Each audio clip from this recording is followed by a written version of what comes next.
ಏನು ಬಿಜೆಪಿಯಲ್ಲಿ ರಾಜ್ಯಾಧ್ಯಕ್ಷ ಪಟ್ಟಕ್ಕೆ ಜಟಾಪಟಿ ನಡೀತಾ ಇದೆ. ಈ ಜಟಾಪಟಿನಲ್ಲಿ ಇದುವರೆಗೂ ಸೈಲೆಂಟ್ ಆಗಿದ್ದ ತಟಸ್ಥ ಬಣ ಅಂದ್ರೆ ಏನು ಆರ್ ಅಶೋಕ್ ಆಗಿರ್ಬೋದು, ಇನ್ನು ಬೊಮ್ಮಾಯಿ ಆಗಿರ್ಬೋದು, ಶ್ರೀರಾಮುಲು ಆಗಿರ್ಬೋದು, ಎಲ್ಲ ಒಂದ್ ಕಡೆ ದೆಹಲಿ ಪ್ರವಾಸ ಮಾಡ್ತಿದ್ದಾರೆ. ಇವಾಗ ಏನು ಇತ್ತೀಚೆಗಷ್ಟೇ ಆರ್ ಅಶೋಕ್ ಅವರು ದೆಹಲಿ ಪ್ರವಾಸ ಮಾಡಿದ್ರು. ದೆಹಲಿ ಪ್ರವಾಸದ ನಂತರ ಹಿಂದೆನೆ ಅದರ ಬೆನ್ನಲ್ಲೇನೆ ಬೊಮ್ಮಾಯಿ ಅವರು ಪ್ರವಾಸ ಮಾಡಿದ್ರು. ಬೊಮ್ಮಾಯಿ ಅವ್ರಿಗೆ ಎಲ್ಲ ನಮಗೊಂದು ಮಾಹಿತಿ ಬಂದಿರೋ ಪ್ರಕಾರ ಬೊಮ್ಮಾಯಿಗೆ ಚೀಮರಿಯಾಗಿ ಕಳಿಸಿದ್ದಾರೆ ಹೈಕಮಾಂಡ್ ಇಂದ ಅನ್ನೋ ಒಂದು ಮಾಹಿತಿ ಇದೆ. ಇದ್ರ ಹಿಂದೆನೆ ಇಂದು ಶ್ರೀರಾಮುಲು ಭೇಟಿ ಕೊಟ್ಟಿದ್ದಾರೆ.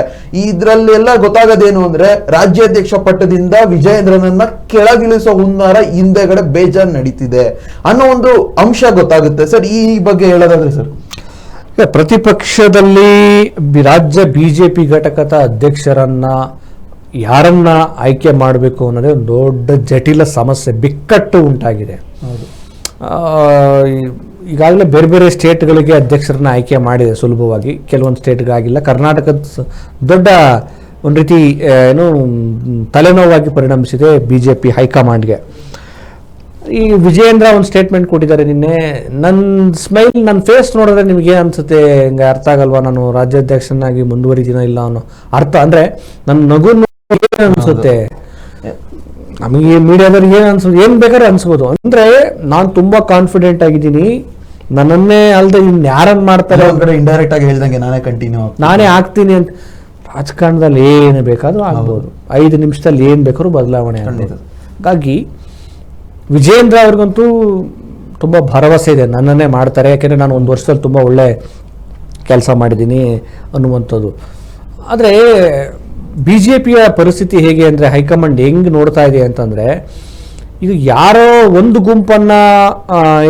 ಗುಂಪನ್ನು ಅಥವಾ ಒಂದು ತಂಡವನ್ನು ಖುಷಿ ಪಡಿಸೋದಕ್ಕೋಸ್ಕರ ಎಲ್ಲರನ್ನೂ ವಿರೋಧ ಕಟ್ಕೊಳ್ಳೋದಕ್ಕೂ ಕೂಡ ಕಷ್ಟ ಆಗ್ತಾ ಇದೆ. ಹಾಗಾಗಿ ಉದಾಹರಣೆಗೆ ಏನಾದರೂ ವಿಜಯೇಂದ್ರ ಅವ್ರನ್ನ ಮತ್ತೆ ಪುನರ್ ಆಯ್ಕೆ ಮಾಡಿದ್ರೆ ಸಹಜವಾಗಿ ಭಿನ್ನಮತ ಅದು ಮತ್ತೆ ಶಾಶ್ವತವಾಗಿ ಉಳಿಯುತ್ತೆ. ಇಷ್ಟು ದಿನ ಸರ್ ಬೊಮ್ಮಾಯಿ ಎಲ್ಲೋ ಅಖಾಡದಲ್ಲೇ ಇರಲಿಲ್ಲ. ಅಂದ್ರೆ ಈ ರಾಜ್ಯಾಧ್ಯಕ್ಷ ಪಟ್ಟ ಏನಿದೆ ಈ ರೇಸ್ನಲ್ಲಿ ಬೊಮ್ಮಾಯಿ ಅವರು ಇರಲಿಲ್ಲ.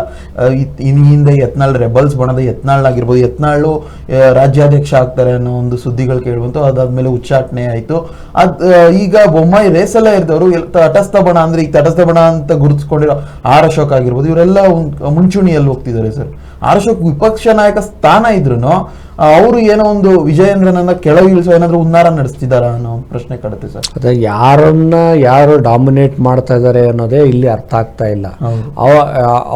ಅವರನ್ನು ಅವ್ರು ಏನು ಅನ್ಕೊಂಡಿದ್ದಾರೆ ಅನ್ನೋದು ಅವ್ರಿಗೆ ಅರ್ಥ ಆಗ್ಬೇಕಾಗಿದೆ. ಆಮೇಲೆ ಹೈಕಮಾಂಡ್ಗೂ ಕೂಡ ಗೊತ್ತಾಗ್ತಾ ಇಲ್ಲ ಯಾರನ್ನ ಆಯ್ಕೆ ಮಾಡಬೇಕು, ಯಾರನ್ನ ಬೆಂಬಲಿಸಬೇಕು ಅನ್ನೋದು. ಯಾಕಂದ್ರೆ ಒಂದು ರೀತಿ ಹೋಪ್ ಅನ್ನು ಕಳ್ಕೊಂಡ್ಬಿಟ್ಟಿದ್ದಾರೆ ಹೈಕಮಾಂಡ್, ಬಿಜೆಪಿ ಹೈಕಮಾಂಡ್.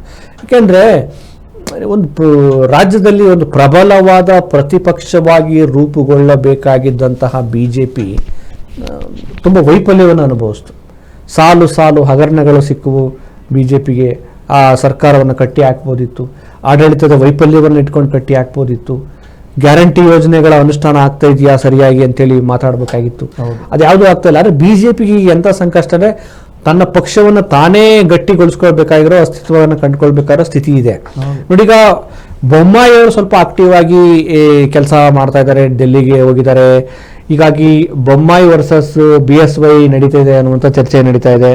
ಯಾಕೆಂದರೆ BSY ಅವರ ಒಂದು ನೆಚ್ಚಿನ ಪ್ರೀತಿಯ ಅವರ ಗರಡಿಯಲ್ಲಿ ಬೆಳೆದಿರೋ ಅಂತ ಅವರ ಆಪ್ತ ವಲಯದಲ್ಲಿ ಗುರುತಿಸ್ಕೊಂಡವರು ಬಸವರಾಜ ಬೊಮ್ಮಾಯಿ ಅವರು. ಈಗ ಯಾಕೆ ಬಸವರಾಜ ಬೊಮ್ಮಾಯಿ ಅವರು ನಾನು ಒಂದು ಟವಲ್ ಹಾಕ್ಬಿಡೋಣ ಅಂತ ಪ್ರಯತ್ನ ಪಡ್ತಾ ಇದ್ದಾರೆ ಅಂದರೆ, ಹೈಕಮಾಂಡ್ಗೇನು ವಿಜಯೇಂದ್ರನ್ನೇ ಮಾಡಬೇಕು ಅಂತ ಏನಿಲ್ಲ. ವಿಜಯೇಂದ್ರನನ್ನು ಬಿಟ್ಟು ಬೇರೆ ಯಾರಿದ್ರಿ ಹೇಳ್ರಪ್ಪ, ಆಯ್ತು ನಮ್ಗೇನು ವಿಜಯೇಂದ್ರನ್ನೇ ಮಾಡಬೇಕು, ಯಡಿಯೂರಪ್ಪನೇ ಬೇಕು, ಯಡಿಯೂರಪ್ಪ ಅನಿವಾರ್ಯ ಪಕ್ಷಕ್ಕೆ ಒಂದು ರೀತಿ ಬೇಸವರು, ಅವ್ರನ್ನ ಬಿಡ ಹಂಗಂತೇಳಿ ವಿಜಯೇಂದ್ರನ್ನೇ ಮಾಡ್ಬೇಕಂತ ನಾವೇನಿಲ್ಲ. ನೀವ್ ಯಾರಿದ್ದೀರಿ, ನಿಮ್ದೇನು ಕಾನ್ಸೆಪ್ಟು, ನಿಮ್ದೇನು ರೂಪುರೇಷೆಗಳು, ನೀವೇನು ಚಿಂತನೆ ಇಟ್ಕೊಂಡಿದ್ದೀರಿ ಅಂತೇಳಿ ಯಾರಾದ್ರೂ ಹೇಳ್ರಪ್ಪ ಅಂದಾಗ ಅದಕ್ಕೆ ಉತ್ತರ ಕೊಡೋರಿಲ್ಲ. ಸೊ ಹಾಗಾಗಿ ಹೈಕಮಾಂಡ್ ಒಂದು ಸ್ವಲ್ಪ ಈ ತೊಳಲಾಟದಲ್ಲಿದೆ. ವಿಜಯೇಂದ್ರ ಮಾಡಬೇಕು, ಓಕೆ, ಆದರೆ ಸಲೀಸಾಗಿ ಯಾಕೆ ಮಾಡೋಣ, ಈಸಿಯಾಗಿ ಯಾಕೆ, ಬೇರೆ ಯಾರಾದ್ರೂ ಬರ್ತಾರಾ ಅಥವಾ ಯಾರು ಇದ್ದಾರಾ ಅಂತ ನೋಡ್ತಾ ಇದೆ. ಸುಳಿವು ಬೊಮ್ಮಾಯಿಯವರು ಸಿಕ್ಕಂಗೆ ಕಾಣ್ತಾ ಇದೆ. ಹೌದು. ಇಲ್ಲ ಈಗ ಇನ್ನೊಂದು ಸರ್, ಈಗ ಇವತ್ತೇನು ಶ್ರೀರಾಮುಲು ಅವರು ದೆಹಲಿಗೆ ಹೋಗಿದ್ದಾರೆ, ಇದು ಎಲ್ಲ ಒಂದು ಕುತೂಹಲ ಮೂಡಿಸ್ತಿದೆ. ಜೊತೆಗೆ ಕಳೆದ ಬಾರಿ ಹೈಕಮಾಂಡ್ ಕಡೆಯಿಂದ ಏನೋ ಒಂದು ಬೈದಿದ್ರು ಅಂದ್ಬಿಟ್ಟು ಸಭೆಯನ್ನು ಧಿಕ್ಕರಿಸಿ ಮಧ್ಯದಲ್ಲೇ ಹೋಗಿದ್ರು, ಬಿಜೆಪಿ ಸಭೆಯಿಂದ ಕೋಪ ಮಾಡ್ಕೊಂಡು ಹೋಗಿದ್ರು. ಅದಾದ್ಮೇಲೆ ಅವ್ರನ್ನ ಮನವೊಲಿಸುವಂತ ಒಂದು ಕೆಲವೊಂದು ಘಟನೆಗಳಾದ್ವು. ಅದು ಇವಾಗ ದೆಹಲಿಗೆ ಹೋಗಿರೋದು, ಇದು ಕೂಡ ಒಂದು ಕಾರಣ. ಬಿಜೆಪಿ ಹೈಕಮಾಂಡ್ ಯೋಚನೆ ಮಾಡ್ತಿರೋದೇನು ಅಂದರೆ ಎರಡನೇ ಯೋಚನೆ ಮಾಡ್ತಾ ಇದೆ.